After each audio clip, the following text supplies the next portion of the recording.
I didn't dress up for this video. I typically never do. This is a hoodie because well, you knew that. You could tell that. I'm not sure how much longer I'm going to be able to enjoy wearing hoodies because the temperatures are starting to rise, but it is early March, so we know it can always go back to freezing temperatures. But anyway, I wanted to just talk today about what to say when people make assumptions about your loss, especially the death of a spouse or a partner, and it's very awkward. And you don't want to shame them or make them feel bad, but people are very quick to make assumptions. So I'm quite experienced with this because I became a widow at the age of 33. And I remember, first of all, this just broke my heart. I remember about a year, maybe 2 years after we lost Russ, I gave my younger son a birthday party at my home with a magician.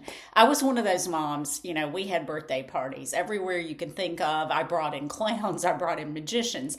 And this particular year, there was a magician, I think he called himself Captain Tom. And all these little preschoolers and their moms were in my family room.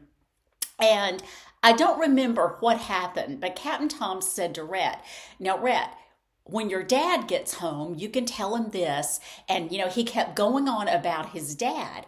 And so Rhett had this little friend in preschool named Parker. And Parker kept pulling at Captain Tom's pants, just looking up at him. And finally he says, "Parker, what is it?" And Parker looked up and he goes, "Sir, Rhett doesn't have a dad." I lost it. All the moms started crying or tearing up, and I felt so bad for him. Before he left, I said, "Look, it's okay. It's okay." He just made an assumption.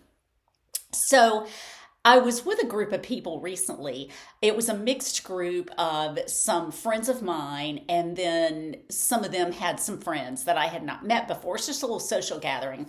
And, when women get together, and if women have not been in good marriages or relationships, or maybe they're currently not in one, they can tend to vent a little bit. And so this one person that I did not know was venting about her husband. And I made a comment because, I've been widowed 30 some years. So I just made this comment and I'm like, well, I don't have a husband to deal with right now. And she said something like, I remember the phrase "kick to the curb." She goes, "Oh, kicked him to the curb, did you?" And I just kind of chuckled. And of course, a couple of people made eye contact with me. And I've been down this road so much that I already have my elevator speech in situations like that because I don't want to shame somebody or call them out because they just make an assumption, that I'm divorced or something. Divorced.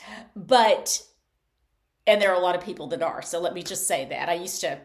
Years ago, I used to think, I don't want anybody to think I've ever been divorced because I looked at that as failure. But I also know that just sometimes things aren't meant to work out. So sidetracking there, I digress. But, I had to think really fast. And I thought, well, if I don't address this, then my friend who brought her to this gathering is going to tell her probably afterwards. I don't know, maybe not.